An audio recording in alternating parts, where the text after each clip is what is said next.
மக்களே வணக்கம். இது உங்கள் சேனல் HMR vlog. இந்த vlogல இன்று பல பெற்றோர்களின் கேள்வி இதுதான்.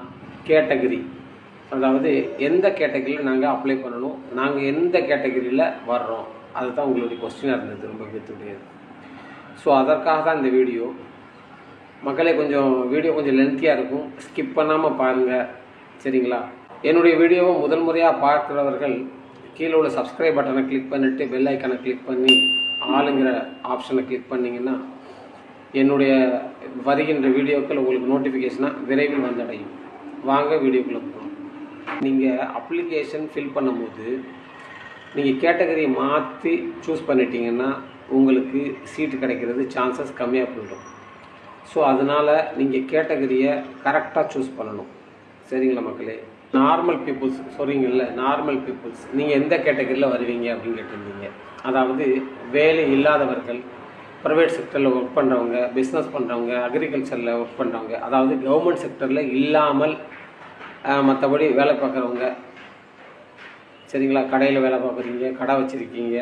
ஸோ அவர்களுக்கு கேட்டகரி 5ம் 6ம் ஒதுக்கப்பட்டுள்ளது. இந்த 5, 6 கேட்டகரியில் தான் நீங்கள் அப்ளை பண்ணணும், சரிங்களா? இது ஒவ்வொரு ஸ்கூலுக்கு மாறுபடும். சில ஸ்கூலில் 5 கேட்டகரி இருக்கும், சில ஸ்கூலில் 6 கேட்டகரி இருக்கும். எந்த ஸ்கூலில் 5 கேட்டகரி இருக்கோ அதில் 5வது இடத்துல நீங்கள் இருப்பீங்க, சரிங்களா? நீங்கள் அப்ளை பண்ணலாம். எந்த ஸ்கூலில் 6 கேட்டகரி இருக்கோ அதை 6வது கேட்டகரியில் நீங்கள் அப்ளை பண்ண வேண்டி வரும், சரிங்களா? அதாவது இது மக்களே, இது யாருக்கு சொல்கிறேன்னா, ஆர்டி அப்ளை பண்ணுறீங்கல்ல அவர்களை தவிர்த்து, அதாவது ஆர்டியில் பண்ணியிருக்கீங்க, அதில் சீட்டு கிடைக்கலன்னா அடுத்து இந்த கேட்டகரியில் தான் நுழைவீங்க, சரிங்களா? ஆர்டியில் அப்ளை பண்ணியிருக்கீங்க, அவர்களுக்கு சீட்டு கிடைக்கலன்னா இந்த கேட்டகரிக்குள்ளே தான் நீங்கள் வருவீங்க. 5, 6 அந்த கேட்டகரியில் தான் உங்களுக்கு சீட்டு கிடைக்கும். 1248 ஸ்கூல்கள் உள்ளன. இதில் இதை 4 செக்டராக பிரிச்சிருக்காங்க இந்த ஸ்கூல்களை. அதாவது ஒவ்வொரு ஸ்கூலு ஒரு கேட்டகரியில் வரும். அதாவது எப்படின்னா, முதலாவதாக கேவியின் டிஃபென்ஸ் செக்டர்.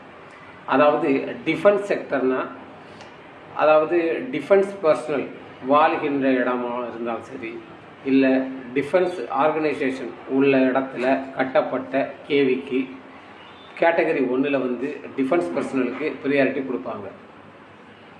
இதுதான் மக்கள். அடுத்ததாக கேவியின் சிவில் செக்டர், அதாவது சிவில் நிலங்களில் கட்டப்பட்ட கேவி, அதாவது தனியாக ஒரு இடத்துல கட்டப்பட்ட கேவி, அதுலேயும் டிஃபென்ஸ் பர்சனலுக்கு முதலாவதாக கொடுக்கப்படும். அதுக்கு அடுத்து தான் மற்றவர்களுக்கு. 3வதாக கேவியின் ப்ராஜெக்ட் செக்டர், அதாவது ஏதாவது சென்ட்ரல் கவர்மெண்டுடைய ப்ராஜெக்ட் நடந்துக்கிட்டு இருக்கும், அந்த நிலத்தில் கட்டப்படும் கேவி. இதில் அந்த ப்ராஜெக்டில் யார் ஒர்க் பண்ணுறாங்க அவர்களுக்கு கேட்டகரி 1ல் கொடுக்கப்படும். அடுத்து கேட்டகரி 2ல் டிஃபென்ஸ் பர்சனல், அதாவது சென்ட்ரல் கவர்மெண்ட்டில் ஒர்க் பண்ணுறவங்க அவங்களுக்கு கொடுக்கப்படும். 4வதாக IHL institute of higher learner, அதாவது IIT, NIT, ஸோ அந்த மாதிரி இருக்குது பார்த்தீங்களா? அதில் அந்த கேம்பஸில் கட்டப்பட்ட கேவிக்கு அவர்களுக்கு முன்னுரிமை கொடுக்கப்படும். அடுத்ததாக சென்ட்ரல் செக்டரில் ஒர்க் பண்ணுறவங்க, டிஃபென்ஸ்லேயோ சென்ட்ரலைசேஷனில், அதாவது ரயில்வேயில் ஒர்க் பண்ணுறவங்க அவர்களுக்கு ப்ரியாரிட்டி கொடுக்கப்படும்.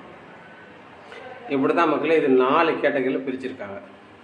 இதை நீங்கள் எப்படி கண்டுபிடிக்கணும்னா, வாங்க நம்ம கம்ப்யூட்டர் ஸ்க்ரீனுக்குள்ளே போகலாம்.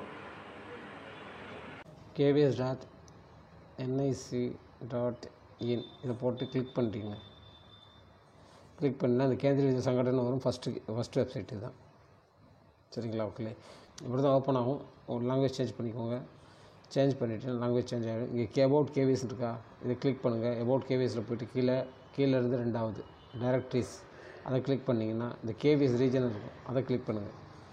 இந்த கேவிஎஸ் ரீஜன்னா இந்தியாவில், ஆல் இண்டியாவில் எத்தனை கேவிஎஸ் ரீஜன் இருக்கோ அது ஃபுல்லாக காட்டிடும், சரிங்களா மக்களே? அதுக்கடுத்து நமக்கு இப்போ சென்னை ரீஜன் பார்க்கணும் அப்படின்னு நினைக்கணும்னா சென்னை ரீஜனுக்கு போயிடணும். சென்னை ரீஜனை இந்த சைட் இருக்குது, இதை கிளிக் பண்ணி விட்டுரும். கிளிக் பண்ணோன்னா மறுபடியும் சைட் ஓப்பன் ஆகும், சரியா மக்களே? ஓப்பன் ஆகும்போது என்ன பண்ணணும், அடுத்து மறுபடியும் அபவுட் அஸில் போங்க, மறுபடியும் டைரக்டரியில் போங்க. இந்த கீழே இருக்குது பார்த்தீங்களா, செக்டர் வைஸ் கேவின்னு இருக்குல்ல, அதை கிளிக் பண்ணிங்கன்னா நீங்கள் எந்த செக்டரில் உங்கள் கேவி இருக்குது, அதாவது நான் சொன்ன 4 டைப் ஆஃப் ஸ்கூலில் இருக்கா அந்த செக்டர் வைஸ் கேவி. இது சிவில் செக்டர் கேவி, அதே மாதிரி டிஃபென்ஸ் செக்டர் கேவிஸ், அப்படி institute of higher learning KVs, project KVs, சரிங்களா? இந்த டீட்டெயில் வந்துடும்.